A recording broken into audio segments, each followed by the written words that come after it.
Welcome back to the show. Thank you very much. You look like you lost weight. You look like you're ready to go. You look like you're in shape. Have you been doing something? Are you working out? What's going on? What? You know what I mean? You look trim. You look ready. Are you chatting me up a little bit? Yeah, but I don't recall. It seemed to me like you had. No, I have. I mean, I resisted exercise for a long time. Why? Now, why is that? That didn't seem wise. It seemed uncool. You know, the working out thing. I have a game of football's fine. Working out seemed uncool. Yeah. But they lost patience with me on Bridget Jones's diary and said, "You're fat. Get thin." And now, do you mind if I ask you how much you weighed? No, I don't mind. How much? First of all, how tall are you? Let's start there. I'm 5'11", Dave. 5'11", and what was the highest you weighed? What was the most you weighed? I got up to maybe 182 pounds. Mm-hmm. How many stones is that? That's 12 and a half stones. 12 and a half stones. Oh. Yes. But I was saggy. That's what it was. Have you ever had that thing where you're washing your face? I was shaving and I rinsed my face like this in the basin, and I looked up at the mirror to the side, and my eyes looked up and my face stayed down in the basin. And that's when I knew I had to do something. Oh, really? So now I have this fantastic Swedish woman who comes 3 times a week, and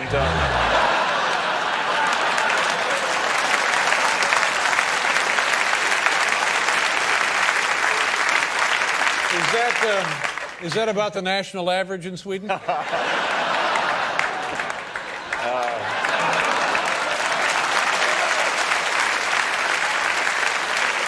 No, you'd love her because she's just, you know, the whole idea of a trainer is not very appealing, but she's so kind. She takes me to the park, and she throws sticks for me like a dog. I have to fetch them. She's very strict if I don't fetch them fast enough. Well, and then we go back to the house, and she puts me on the floor of my sitting room and wrestles me for half an hour. Really? Mm-hmm. Wow, well, I can see where you'd get a pretty good workout. Yeah. And you keep at it. Yeah, actually, your interest never wanes. Never wanes, no. All right, so you you were 180-something, and what are you now? I'm way down. I'm about 100. I'm a svelte 170 now. Yeah, well, you look pretty damn good. Nice going. You smoke? Not anymore. You did smoke for a long time, though, didn't you? I did smoke, drank, everything, yes. Yeah. But no, I'm better now. Yeah. I'm going. Was it hard giving up the butts? Giving up the what? You know, the cigarettes. Those. Was it hard giving those up? But what did you call them? Bugs? Butts. Oh, butts.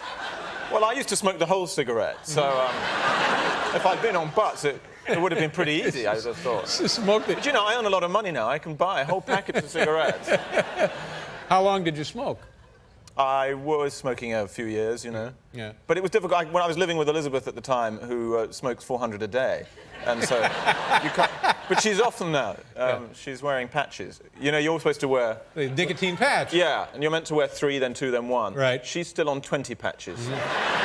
Got them all up and down. Permanently, yeah, everywhere. Well, she has see-through ones. Now, have you just come from London? You just didn't come from London, did you? Yes, I did, yeah. The day before yesterday. Now, you know what they have over there is the hoof and mouth disease. Yes, that's right, yeah. And it's terribly serious, and they're eradicating all manner of, I guess it's sheep and cattle because of this problem. And they quarantine, and now, were you sprayed or anything when you came here?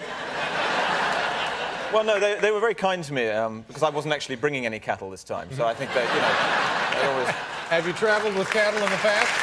They hate that. They're very sharp on that.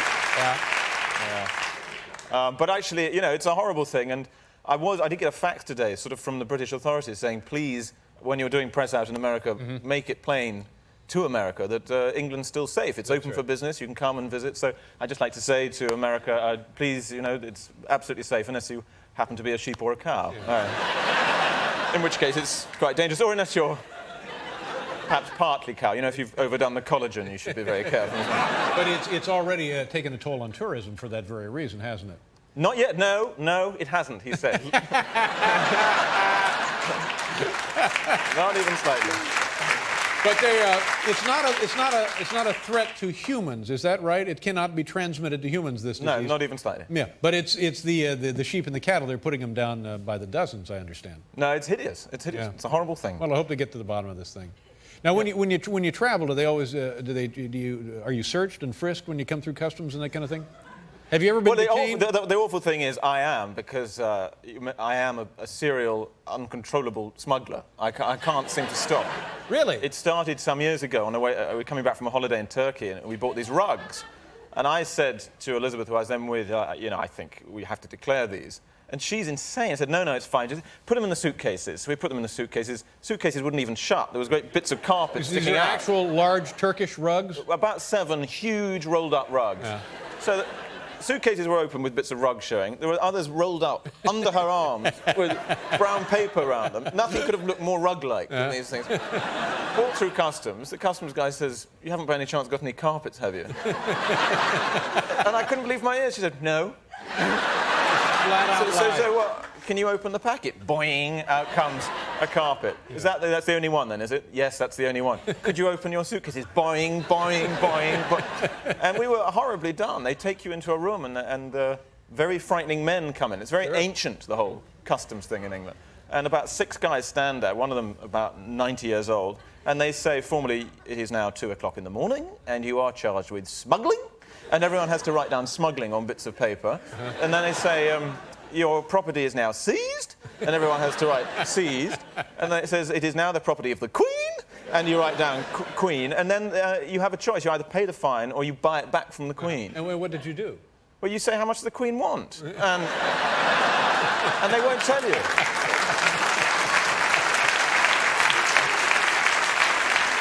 So you did not buy them back? In that case, we did buy them back at vast expense. Mm-hmm. But, you know, I thought I'd learnt my lesson. Next time, came back from Hong Kong laden with contraband, said, not making the same mistake again, we'll go through the Red Channel. Mm-hmm. So we went through the Red Channel, which no one has ever been through in the history of Heathrow Airport. There's a man in there, you know, covered in cobwebs, very amazed to see us. And we declare everything, tons of this stuff, and he says that's marvellous, and that's it, is it? No video cameras, no TVs, no watches, no. He said, what about that watch you're wearing, madam? And I said, no, I got that ages ago in France, that's fine. In France, sir? Did you declare that when you came into the country? And I thought, never lie to these guys. I learnt that lesson with the carpets. I said, you know what? As a matter of fact, I didn't. You are now charged with smuggling. Retroactive smuggling. Yeah. That's crazy. Yeah. Good Lord, well, you're lucky to be alive. I am. I'm not sure what that means, but that's quite a story. You know, I don't know, you probably know about the baseball and stuff because you've been coming to this country for, I would guess, 10, 20 years or so. Right, you'd have thought that I'd have picked it up by now. Well, you know, we had opening day began this week, and now we get the rest of the spring and summer for baseball. Now, do you ever go to games? Do you know anything about baseball? I'm not good on it, I've got to say. I was taken once, I think, but about 20 years ago, to the Yankees. Yeah. And I found it very interesting. I liked the guy who... They had a thing... One guy who pitches... who pitches so hard... Yeah. This is how I remember it, that he was driven out to the middle, right towards the end of the game. And he pitches so hard that he breaks his arm after 3 pitches. Right. Is that right? A guy called the Goose, the Crow? The Goose and the Crow, that's right.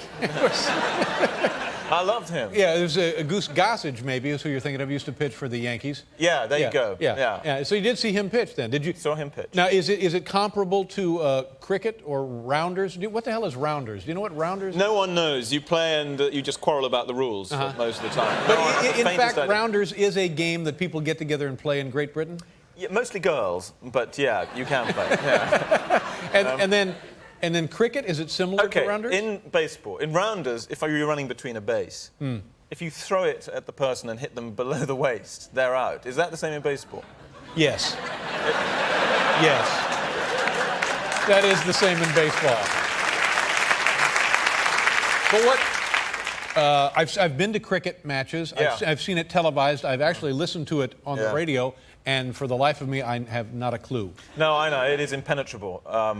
And brutal. I mean, that's what I can't decide whether baseball or cricket's more brutal. You know, both have, I think, a very hard ball. That's right. But cricket is, I mean, you know, it was invented in, 1701, earlier. And it was made, really, for real men. And I think England's running out of real men, and that's why we now play it so badly. I mean, only the Australians and the South Africans can play this game now. Because it's you know, you've got Australian bowlers who'll say, I can't go on with the game, mate, because I got a bit of the batsman's nose in the ball. You know, and they have a bit of the bone that's just smashed this guy in the face. Oh, Lord. Yeah. But there's 2 things. It's played by guys wearing white slacks, right?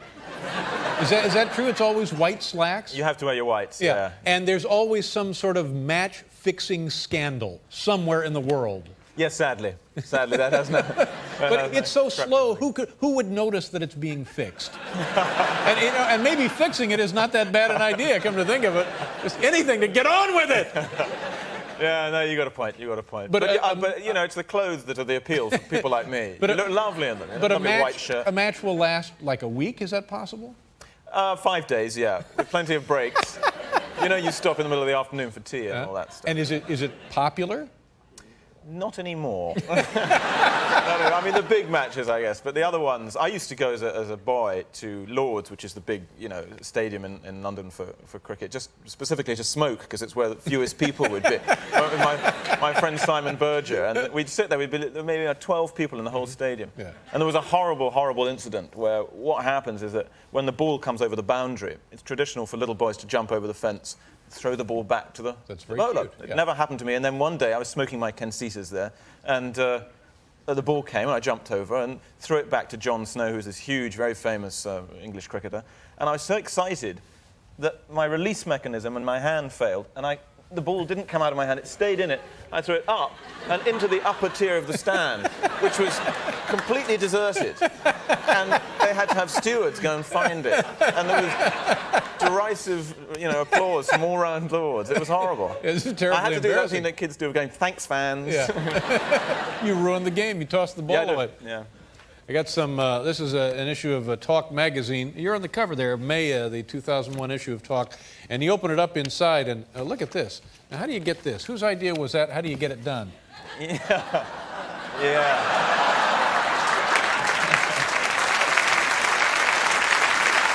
It's Talk magazine.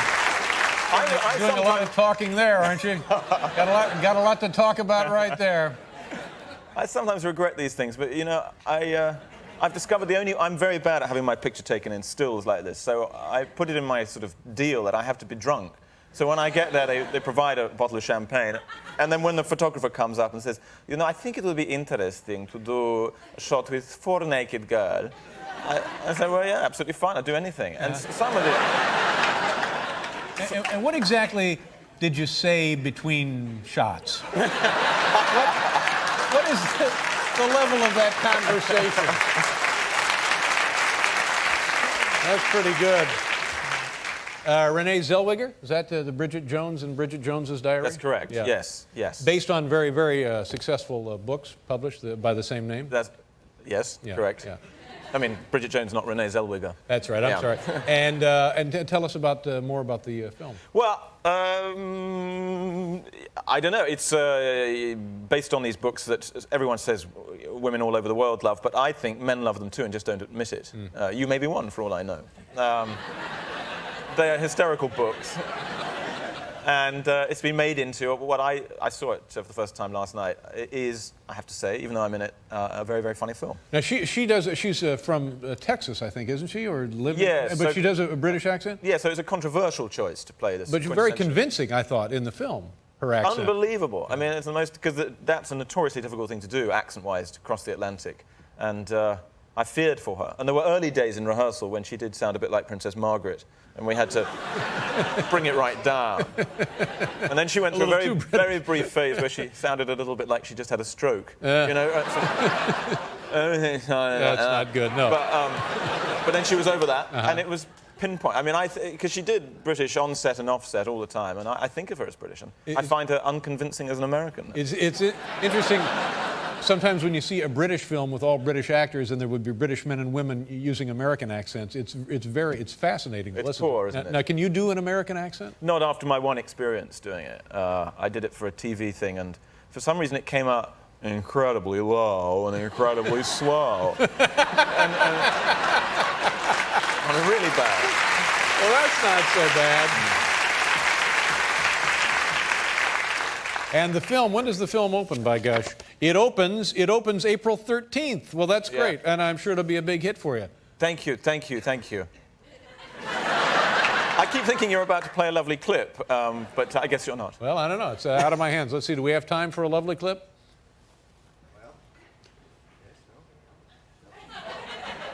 I'm sorry. I've thrown a spanner in the works. All right, let's take a look. Here we go. Here's the clip. Roll it. Bridget Jones's Diary, opening April 13th. Pleasure to see you again. Yeah, Thank you very much. Thanks. Hugh Grant, ladies and gentlemen. We'll be right back with Sade.